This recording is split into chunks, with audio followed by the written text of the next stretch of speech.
An entrepreneur sees an opportunity to change things and they act on it, even though it's risky. I was about 300,000 in debt. I raised 300,000 for a film. That should have been impossible. And then the Lord said, "All right, you're on to millions now." I haven't had a trade time for money. And I think that's important. I think all the rich people in the world, they Hmm. learn how to leverage their money Hmm. and make their money work for them. You didn't get where you are by accident. So be objective, get wise counsel, surround yourself with a support system. You're not by yourself. I know it's lonely at times, but don't give up. No one's independent in their life. This is the Relentless Pursuit of Winning podcast, where we are here to educate, equip, and inspire people to build extraordinary companies. We're so glad you're here. Don't forget to like, subscribe, and hit the bell so you can get updates every time we drop a new episode. Now, let's get it started. Hey guys, welcome to another episode of the Relentless Pursuit of Winning podcast. My name is Rick Meekins. I'm your host as usual. And in the studio today, we have Brother Lawrence, Larry Silver. How are you, sir? Good. That's interesting that you used that name, Brother Lawrence, because he was a monk from the 1600s.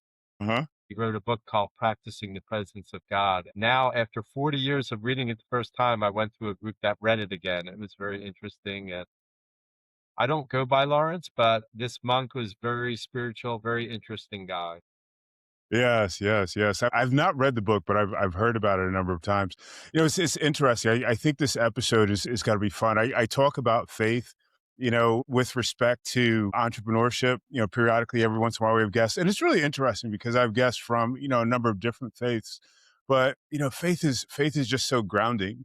When we're doing what we do, when we think about that relentless pursuit. I mean, things happen, things go wrong. And having that foundation, having that I'm part of a bigger story. I'm part of a bigger picture. It's just so important. It just makes the drive so much more possible. I think, again, when things get really, really hard. Have you seen that? Have you experienced that? Absolutely. I mean, you're giving me so many thoughts by just what you're saying because, when I became a Christian from a Jewish background 42 years ago in 1982, so it's actually almost 44 years now. We don't But count that far back. We just go yeah, back in the day. so I learned about the Apostle Paul. He was Jewish. He had this conversion on the road to Damascus. The very Christians that he was persecuting became his brothers, and he had to have a paradigm shift. And he actually wrote in the book of Philippians, he said, "What should I do? Should I remain in this body or go be with the Lord?" And he's like, "It's probably better for you that I remain so I can be fruitful." But he said, "To live is Christ, but to die is gain." And I never forgot that when I first read that. I'm like, that is so poetic and so powerful. So I want on my tombstone, I don't even want my name on my tombstone. I just want a brother who loved. Those 4 words, that's it. And, you have 1963, my birth year, dash. I don't want a final year because I have eternal life. My spirit's going to fly away from my body and it's going to be better. Like Paul said, to die is gain. It's a win. Not that I'm seeking to die, but nor am I afraid of it. And, Rick, there's so much we don't know in life, but the things that we do know, they're for us and they're for our children forever. So I'm very confident in the things that I know. There's a lot that I don't know, but some people think I'm arrogant. They're like, how can you be so sure? I'm like, if you have been with me the last 44 years, you would know why I'm confident. I love that. I love that. Thank you. I think it does deserve a question though. It's like, you were raised, as my friend Howard could say, as a young Jewish boy, and you go through all of the schooling and that sort of thing. You learn the religion. What makes you switch from, the Jewish faith to the Christian faith? I don't really see it as a conversion from Jew to Christian. I see it as a conversion from death to life because I'm still Jewish. Because anyone who's born that has a Jewish mother and father, or even a Jewish mother, which I have both, is Jewish for the rest of their life. It doesn't matter if they're an atheist or whatever. But what happened to me is God pursued me. They call it the hound of heaven. He came after my twin brother and I at the same time, and he gave us separate and miraculous circumstances, but we both came to faith in the same Messiah, Jewish Messiah, 6 days apart back in 1982. Of course, that's what our film is about. It's on Silver Twins is on Amazon Prime. It's a low budget movie, but it's just a really interesting tale about the Jewish culture and our family growing up in Philadelphia and how we came to faith our first 20 years. And there's some 80s music. It's pretty fun for just being a low budget movie. We had a lot of fun, and there was a good looking model that played my brother and I. He had to keep changing his hairstyle and his clothes to be both of us in the same scene. Like the twins, what are those girls' names? From The Full House? actresses were the twins, the girls. I forget their names. The Olsen twins, maybe. Yeah, the Olsen twins. Yeah, I mean, they could play themselves, but usually in a movie, there's one person and they have to keep switching. They freeze the camera and they have the same person playing both twins. that's got to be a lot of work. That's got to be a lot. It was That a takes lot of talent. work. A lot of work. Yeah. So I want to hear about your journey. I mean, you talk. I want to hear about your entrepreneurial journey, where how you got started, and how you uh, built up to. Yeah, we are now. Wow. That's a long story, but being Jewish, the personality, especially a Jew from the East Coast, we're loud, we're communicative, the family structure, usually the parents are close. Unfortunately, in my case, that wasn't really the case, but I had middle class parents, that were doing their best and providing for our needs. But turned out all four children ended up being entrepreneurs, except for my twin brother, he's an entrepreneur in medicine.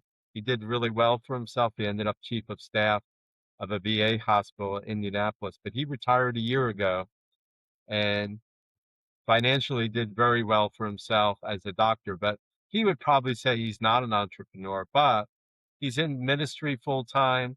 He's doing entrepreneurial things. He and I traveled to India together in November. In March, we're flying to Cameroon, Africa together to minister to 80 pastors there. I think that's entrepreneurial to get on a plane and go to a foreign country where you don't know anyone. That Oh, yeah, takes guts, yeah. That's not safe at all. especially that Cameroon is in a little bit of civil war. So the pastors traveling are going to come through some dangerous areas. They say where we're flying in, we should be fine, at least now at this moment. But so when I grew up, my brother, Steve, who was my half brother, he was about 11 years older. He was started selling souvenirs and had a stamp and coin shop. And he started selling souvenirs outside Philadelphia Eagle games. So from the time I was 8 to 13, those 5 years, every Sunday that the Eagles played at home, I was across the street hawking souvenirs. And we Yeah, would yell, hats, pennants, bobble dolls, souvenirs here. I remember you guys. Time I was 8, I was entrepreneurial, trying to get a buck on the street for a hat, a pennant, or a bobble doll. If you remember those little bobble dolls. Yeah. So I've been entrepreneurial really my whole life that I can remember. And when I was 18, I went to college, but I started selling photos in department stores on straight commission. And we would make $5 a sale. So the goal was sell 20 people, make 100 for the day. In 1980, that was a lot of money in 1981. And my dad's like, you need $100. I think it was actually 1,200 for your semester's tuition. What are you going to do this summer? I said, Dad, I have this sales job. He said, that's straight commission. You're not going to make enough over the summer to do that. I said, don't tell me you can't. It got me really angry. So I took my twin brother, we went to a department store and I said, here's how you sell the photos. It was a 8.5 with the frame for $9.95. And we would pre-sell these certificates where if they got it from us, it was $9.95. It was normally $40. Of course, no one would ever sell it for 40, but That was our pitch, and we had all these frames with different backgrounds, uh, and you could have your whole family in there. And we would have the photographer come for 3 days. So this was 2 weeks before that, pre-selling. So I said to my brother, "We're going to set a record tonight. Normally you sell 20, but I said this is our first day. We're going to work here all day. We're not going anywhere." And I said we're going to sell 100 people by the time the day is over. And if you can believe it, Rick, we did. We sold 100 people, made $500. Nice. I was so angry with my dad, I started sending home money orders. By the time the week was over, I sent him the whole tuition for the semester after 10 days. Nice. I said, "Don't ever tell me I can't again." So I was kind of negatively motivated. I wasn't a Christian yet, Uh-huh. but I was very volatile, very up and down, very emotional, passionate, scared my brother a little bit. But he's like, "You're like a wild card. You're just like a maniac." I mean, to me, life was about making money, and I wanted to be a multimillionaire by age 30. I think I was heading in that direction, but I probably would have died on the way. The way I was living, I was so out of control. It wasn't that I was a drug addict or an alcoholic, but I just wasn't grounded, like you said. And then all of a sudden at 19, I became a Christian. I went back to school and I just realized I've got to settle down and learn more about my faith and my spirituality. And I remained entrepreneurial, but I ended up getting my bachelor's degree from New York University, one of the best schools in the country. I don't think on my own I would have gone there, but with God's help, I was able to plug in with a group. They're like, "We would like you to be on this campus at NYU and be a president of our club on the campus." It was called the Navigators. I didn't know a lot about them at the time, but I learned that it was a really strong group. And I'm like, I think this is good. And I met my wife. We got married that year in 1986. We took off, and there were so many unknowns. There was some fear and trepidation, but I was able to graduate in about 2.5 years there at NYU. And took me 8 years to get a 4-year degree because I was so entrepreneurial. I Uh-huh. kept doing new things all the time. Uh-huh. Uh-huh. That's what us entrepreneurs do, right? Absolutely. What is your definition of an entrepreneur? I think an entrepreneur, and it can be business, spiritual, any kind of entrepreneur. I think an entrepreneur sees an opportunity to change things, to make improvements, to grow, and they act on it, even though it's risky. That would be my definition, seeing opportunities, acting on them, knowing how to, galvanize both people and resources. And so I've always been able to get people involved with my ventures, whether they're spiritual, ministry, or business. And so I'm just, May 1st will be 30 years that I've been self employed. I call it being God employed.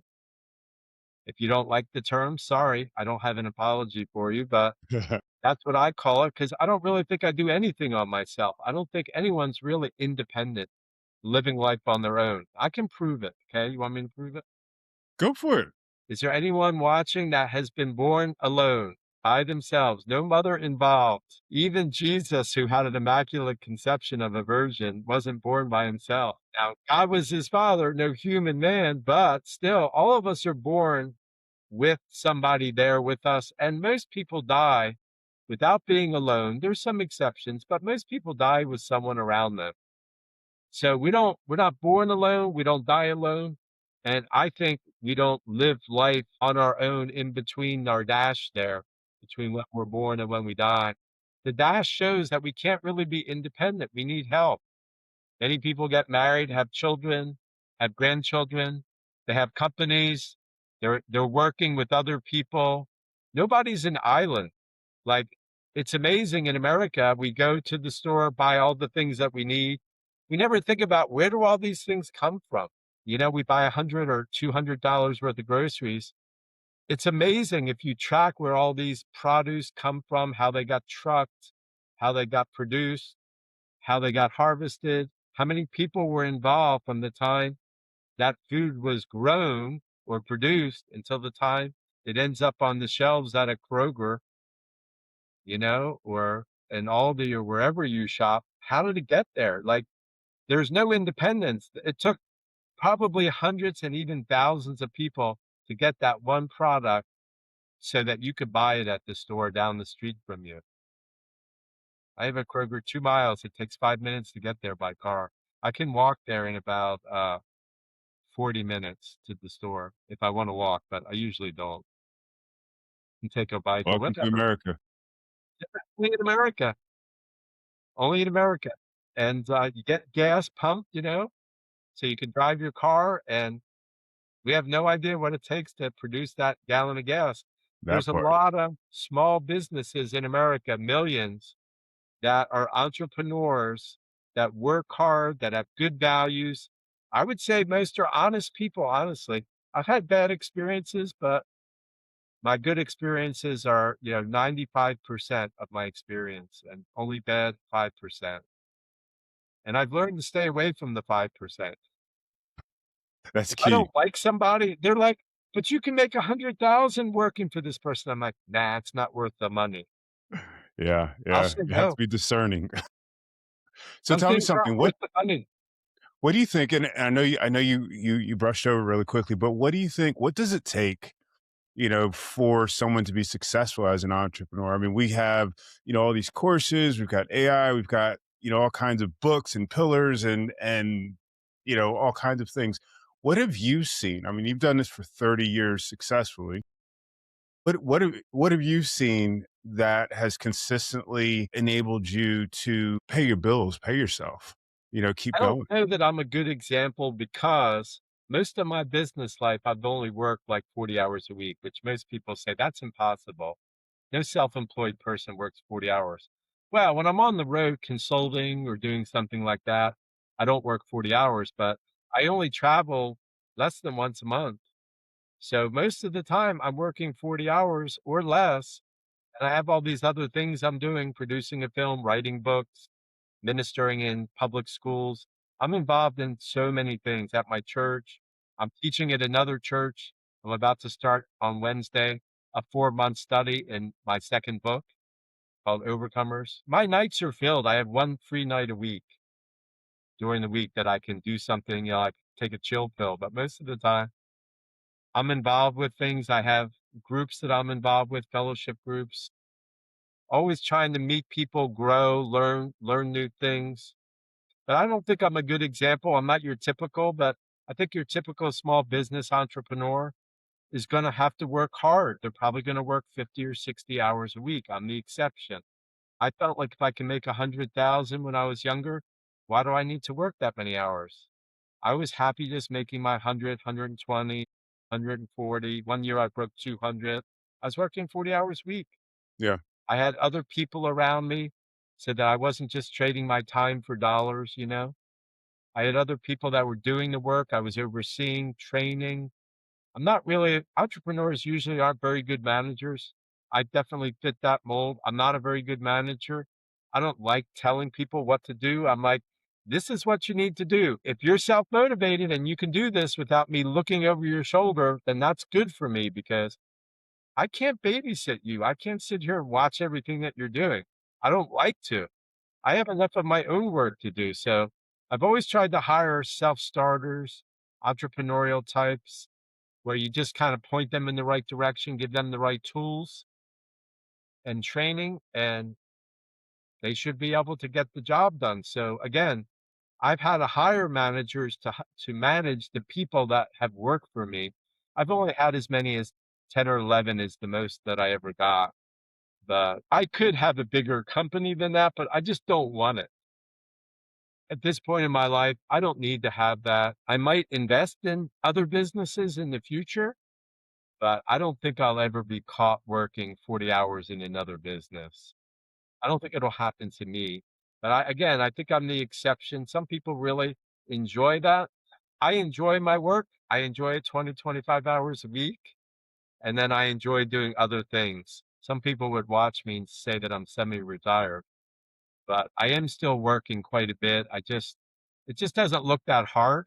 Everyone's like, that seems complicated. I'm like, what I do is really not that complicated. It's easy. It's just that I'm good at it. So if you're good at what you do and you focus, you can get a lot done in 20 hours a week or 25 hours a week. So, yeah, so I've been blessed that way that I haven't had to trade dollars for hours, time for money. And I think that's important. I think all the rich people in the world, they learn that and they Mhm, learn how to leverage their money mhm. and make their money work for them. I will say I'm not a good example in that. I didn't invest a lot of money when I was younger. If I could go back and tell my former self, I'd say start investing some of that money in your 20s. But I'm good at making money, but I wasn't always as good at keeping the money. I'm more like giving it away and using it for other things, you know. That's just my personality. So like I took care of my grandchildren and my own family before even worrying about my own retirement. And that's backwards. You should probably put away for yourself first, but I'm like, I'll be fine. I just don't sense I have to worry about it. So I think the spiritual component. Now I'm like, if I make some money, I should probably put a little bit away for my retirement. Doesn't have to be $1 million. My twin has done that. He's put away plenty of money. He doesn't have to worry about it. He's doing ministry full time. He doesn't have to worry about anyone giving him money. He's totally free to spend his time the way he wants to spend it. I think that I'll probably stop working for money at 70, so I have 7 more years. I'm 63 now, even though I feel like I'm 40. Yeah, so that's some of my philosophy, but again, some entrepreneurs watch and be like, "That guy is full of it." I'm like, "Sorry, this is what's worked for me. I know I'm not the norm, but, I do know how to work well with people. I've been a successful consultant. Even 20 years ago, I did a 10-day assignment of training a construction company in their offices. I made over 100,000 in 10 days doing that. That was about as highly paid as I have been. And a lot of recruiting assignments, you make 20 to 50,000. They're a lot of work, but I've had other people doing the assignments for me. So I've done over 500,000 in a year just from what my recruiters have done. And then obviously, I've made good money as a consultant, but I've limited how much time I've invested in my actual business. And I've always been involved in giving to other people and my community. I've always been involved in giving and ministering a part of my time. So if I've worked 40 hours, I usually give 15 to 20 hours to other things, other people. And that's what I've enjoyed in my life, but it's kept me from being stressed out a lot, Rick. I think one of the challenges, with being an entrepreneur in the traditional sense, not your sense, obviously, we don't always have that full life. It's like, it's just like, sometimes relationships get pushed to the side, or, kids get pushed to the side, or hobbies and that sort of thing, get pushed to the side. And I think that's really important. I think that, um, a lot of times, or I shouldn't say a lot of times, entrepreneurship is sometimes a lifestyle business. We're able to have a lifestyle, but sometimes we just neglect to, invest in that. It's always like, oh, well, as soon as I get to, XYZ or whatever. Now, tell me something. At what point did you kind of, and if you did, at what point did you make that turn? Going from, hey, I'm out and I'm grinding for 40, 50, 60 hours a week or whatever, to, hey, you know what, I'm only working 40 hours. I'm going to work 30 hours. I'm going to work 25 hours. And then I'm going to invest in other things. I give Jesus credit. I give my faith credit. I was a workaholic when I was young, like in my early 20s. Then when I became a Christian and I matured and I got into the business world, I always worked 40 hours a week for the first 8 years for my employer. I never worked longer hours. I was with professional organizations that's all that was required of me. I didn't make a lot. I only made, up the first 2 jobs, I only made up to 45,000 base salary. We're also talking the '80s though, the '80s into the early '90s. That was probably be almost like 100,000 now, but, as far as cost of living. But then when I went on my own, I'm like, it was my decision. I'm like, I am not gonna be a workaholic. I wanted to be at home with my children 5 to 5:30 from the time they were babies. I wanted to be home. My wife needed a break from the children. We also homeschool when it wasn't fashionable. Before it was fashionable, we were homeschooling. That was very countercultural. They used to threaten you with the police and everything. Like, The school district's like, if you don't fulfill what we're saying, you're going to be reported. I'm like, your face is reported. What are you talking about? There's nothing wrong with educating your own children. I always fulfilled what they asked me for, but now it's like it's normal to home educate, especially since COVID. But back when I was doing it, you were like a rebel. So my wife would homeschool and then I'd come home and homeschool and spend 2 hours. And, we invested a lot of time in teaching our children academics and till they were 10 or 11 years old. And then they went to Christian school. Again, I'm a believer in that. I think the faith-based and the spiritual side of training is really important. And then a lot of Christians, when they go to college, I think 70% kind of fall away from their faith and don't think about it. The college influences them negatively, but it didn't with me. Ask anyone at NYU, they'll tell you, who is I this bet. guy? I mean, I was all over the place and always spiritually involved. And I spent 10, 15 hours a week just with ministry when I was at NYU. I was president of the Navigators, and that's a group that likes to invest in people one on one. So for me, from the time I was in my mid 20s and graduated NYU at 25, I've always stayed away from workaholism. People are like, what about drugs and alcohol? I'm like, the last time I got drunk, I was a teenager. Last time I did drugs, I was a teenager. The last time I cursed, I was a teenager. What else do you want to know? These are all things that my faith I overcame. And those things, I have no desire for those things. I can have a drink now. I have the freedom, but I haven't been drunk since I was a teenager. We do stupid stuff. I was in a band and we pass around a joint and all that stuff. I mean, I went through all that, but at the time it seemed fun, but I'm like, I don't have fun by doing that stuff now. It's just no appeal to me whatsoever. And especially I'm in my 60s, I'm traveling a ton. That's the other thing. I travel a lot, I vacation a lot, I minister a lot. I've been to India 3 times in the last 14 months. These are lifetime epic trips. And I went to Germany to minister at a men's conference. I was the main speaker from one of my books that they took 4 or 5 months and went through. These are just epic times where you just have an impact, you make a difference, you help men. I thought men in Germany would be different. They have just as many problems as Americans. I'm like, anywhere you go in the world, people have the same problems. In India, Christians, there's only 3%. They're all very poor. It's like, why do the Hindus have all the money here?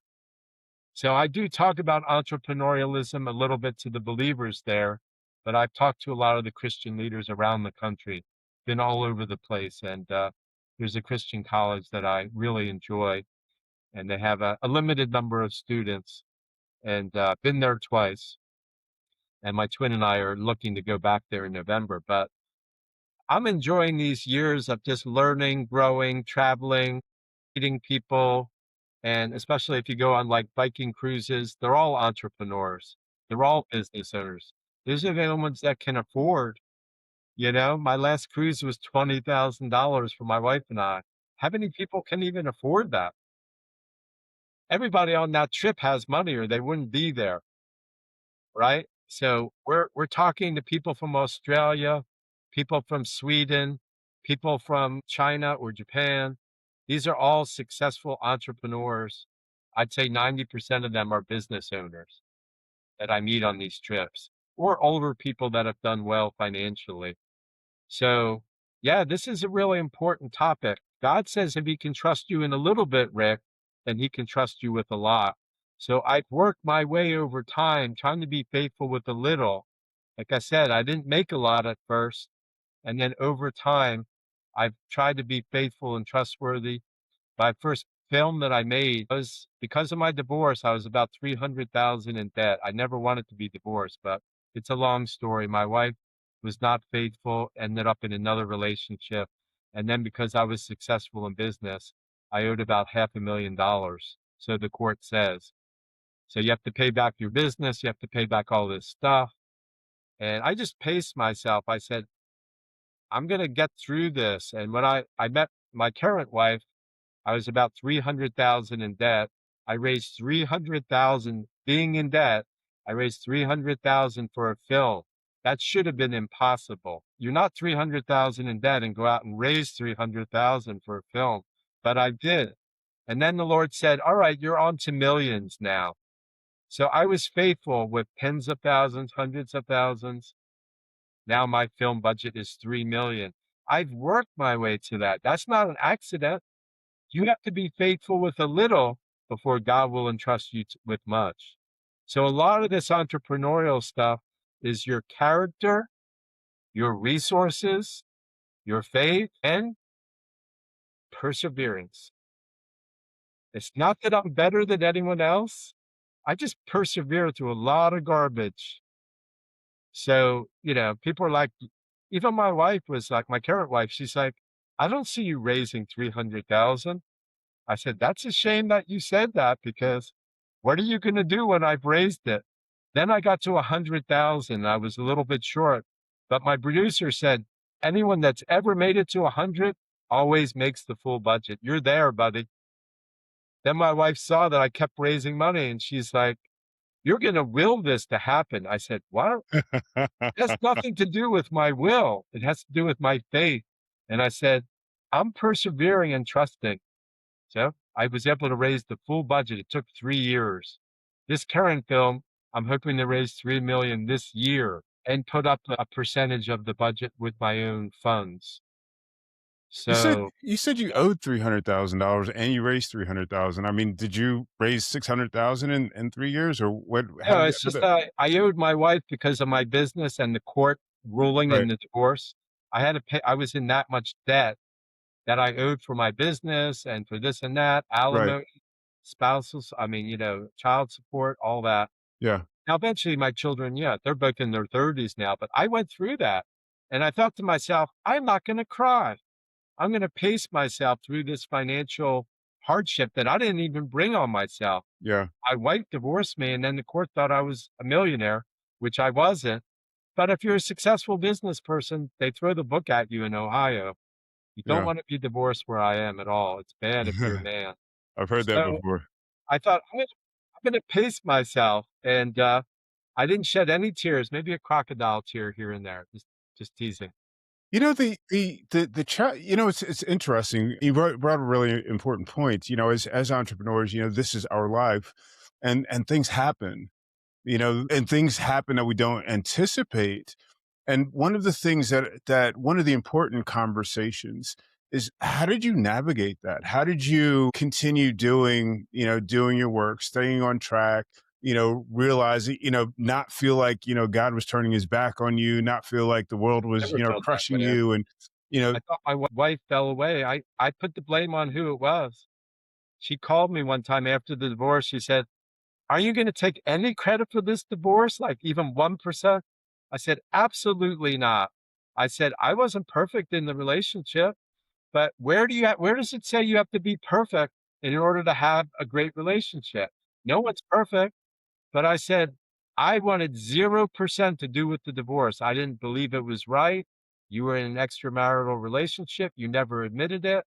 I said, "I had nothing to do with the divorce. Matter of fact, I delayed the divorce 2 years with $100,000 in attorney fees, so she would come out of the relationship and, come to her senses because she was a very strong Christian.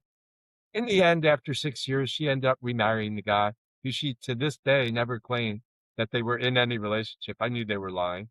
mhm, But anyway, whatever. I just never got bitter about it. I just forgave her.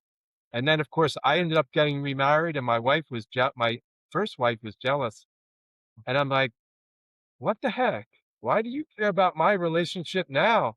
You had 2 years to come to your senses because that's just how the nature of how they are. I was like, I'm living my own life now. I was actually with her for almost 20 years. And I had no interest in divorcing and going through any of that. But it's all character. I trusted the Lord. I rebuilt my life. I paid the debt off. My current wife married me with 300,000 in debt. I give her a lot of credit. She's like, I'm not marrying you for your money. I'm marrying you because I want a father for my child. I said, I'm good at that. I've already invested a lot in my own children, but I'm good at that. I said, it's good because I have a lot of debt. I'm glad you're not marrying me for my money. And boy, when I got out of that debt with my wife's help, I am dangerous with money. I am dangerous. My friends are like, "What are you gonna do? Give it all away?" I'm like, "It's not a bad idea because money has no hold on me whatsoever." People are like, "You talk about it a lot." I'm like, "So does the Bible." The Bible talks a ton about money because we have to be stewards of what God gives us. And I just told you I've worked my way to millions. But what do you do when you have millions that God's trusting you with, but you don't care about it? You're careful with it. You use it for the kingdom of God. You use it to do good. You use it to help people. I have so many people around me. They're hurting that need gas or groceries or whatever. I don't turn them away. I'm like, that's all you're asking for? That's easy. It's beautiful. Yeah, That's beautiful. being generous is very important because we can't take any of this stuff with us. Have you ever been in a situation where you felt like God was directing you in a direction that you didn't realize, that you were going to go in, and that direction was going to take a total faith walk? It always takes a total faith walk when God is directing you. So when I was working at my second company, which was a structural engineering firm here in Dayton from 92 to 96, God was starting to put on my heart that, hey, you're still an entrepreneur. I was just getting you ready. And he wanted me to launch. And I kept praying, Lord, do you want me to launch on my own or stay in this engineering firm? Like, look which way you're looking. And I wanted him to keep me in my job. And every time I prayed that, he would look away. And then, sure enough, the people in my company, they're like, you're growing too fast. You're bringing too many sales. We don't want to grow that fast. You've outgrown us. I'm like, okay, well, I guess that's positive. No, it's just you need to go somewhere else where you can use all your energy. I literally outgrew the company. I was making them grow faster than they wanted to grow. My wife was so scared when I did this. Every month, her and her friends are like, if you don't do this by this time, it's over. You have to go back to work for someone. And in the 11th hour, the last day, God would deliver me month after month after month.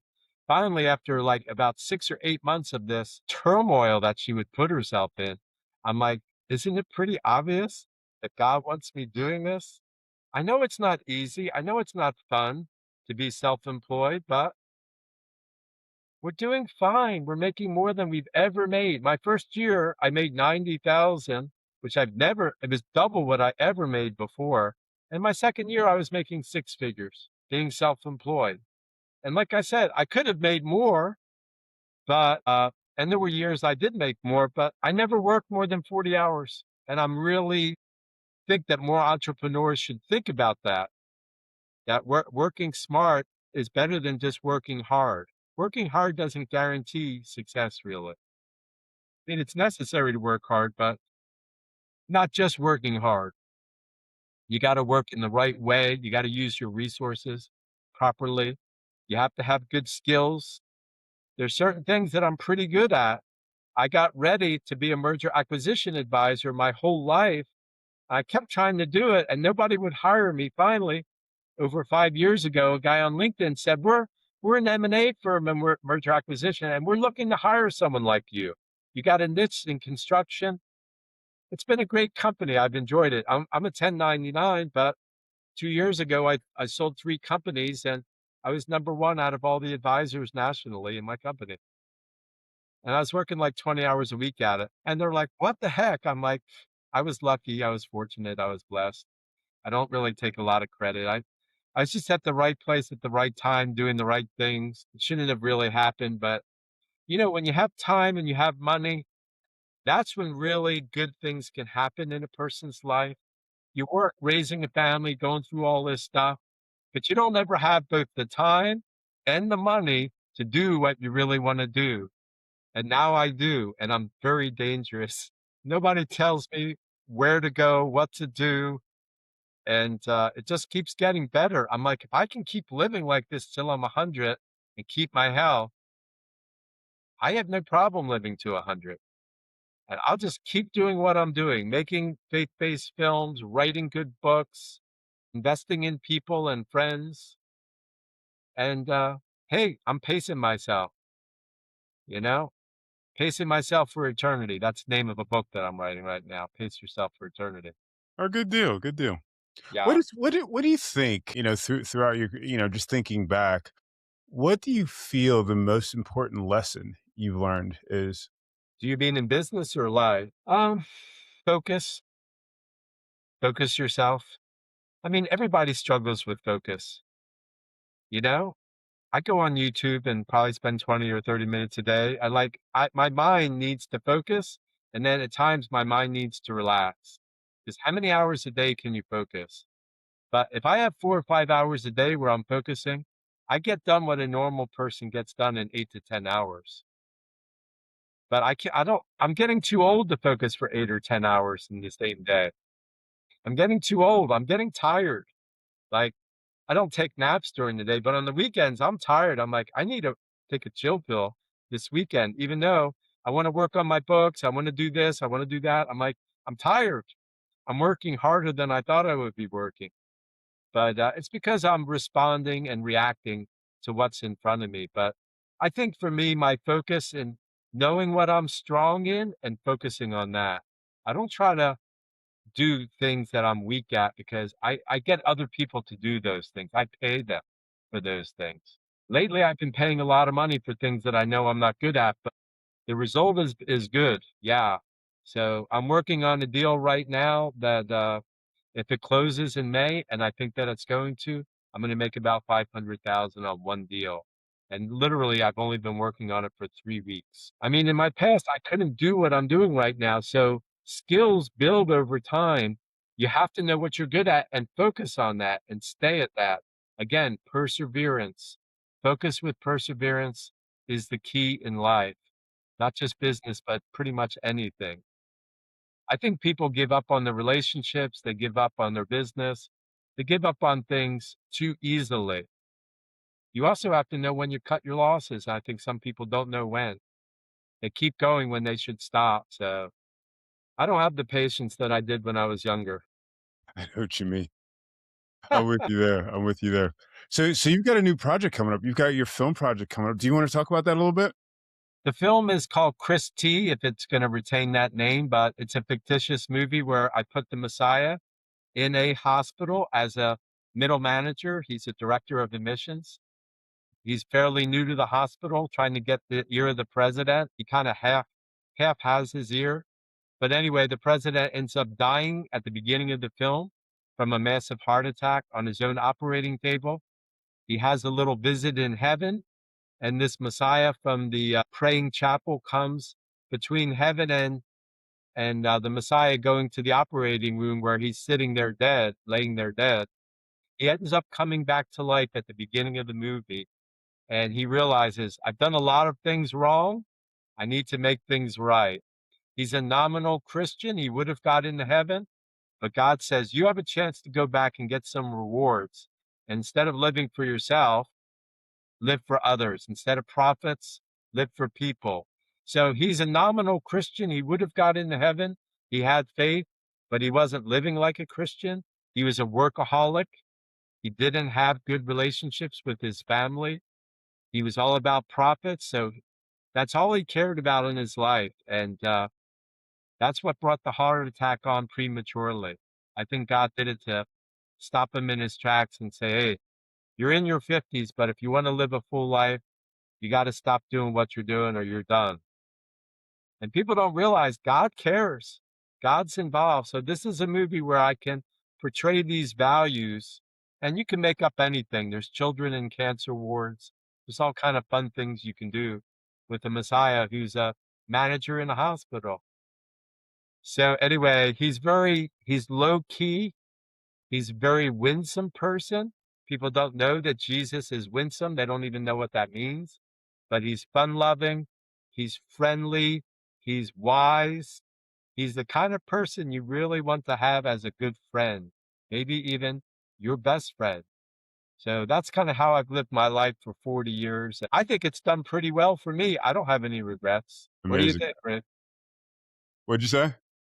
I said, I don't have any regrets. I don't think that's bad. I mean, my life has been a lot of ups and downs, and I've had a lot of trials that I would have preferred not to go through. Maybe I wasn't even the author of those trials, but I don't have any regrets for the decisions I've made, even though they don't always end perfectly. That is life. That is life. That is life. We have to be bold with that. So, last question for you. So the name of the show is called The Relentless Pursuit of Winning. And what we know is, anyone can define winning however they want to. The difficulty is, and you've experienced this, the difficulty is that relentless pursuit, just continuing to keep going, when things don't go our way. What would you recommend? What recommendation would you give to another entrepreneur in order to encourage them to continue that relentless pursuit? I would say you didn't get where you are by accident. You're not working on what you're working on by accident. So be objective, carefully consider things, get wise counsel, surround yourself with a support system. You're not by yourself. I know it's lonely at times, but don't give up. When you hit certain milestones, have a party, congratulate yourself and the people that you're working with. Again, no one's independent in their life. If you are, you're greatly mistaken. You're going to find out that you're wrong. So you need all these resources and people and around you. And so you're not an entrepreneur by accident. It's how you're wired together. So go with that. Go with your strengths. Mitigate your weaknesses. Keep your life in balance. Don't be a workaholic. Life is not about that. And like I said, God will trust you with more and more. If you trust him, he'll trust you. So if you're living life without faith, you're making a big mistake, and you've got emptiness in your life, and it doesn't need to be there. It's your own fault. You decided not to pursue the God of creation. He reveals himself to everyone in so many ways. So he doesn't have to prove himself to you. So open your heart, investigate it, see if I'm wrong. You'll find out, like so many other people, if you have him in your corner, it says if God is for us, who can be against us? The answer, no one. If God's for you, that one is a majority. So that's my advice. And of course, there's spiritual stuff, because I believe we're all spiritual beings. And in a matter of years, I'll be proven right, because you're going to leave this body one day. And I promise you, you will still exist. Not the end. All right. Thank you so much. That was insightful. I appreciate that. Thank you so much for being on the show. I enjoyed our conversation. Thank you so much, Rick. Blessings on you. Thank you, my friend. Thank you, my friend. And folks, thank you for watching or listening to another episode of the Relentless Pursuit of Winning podcast. We'll catch you next time.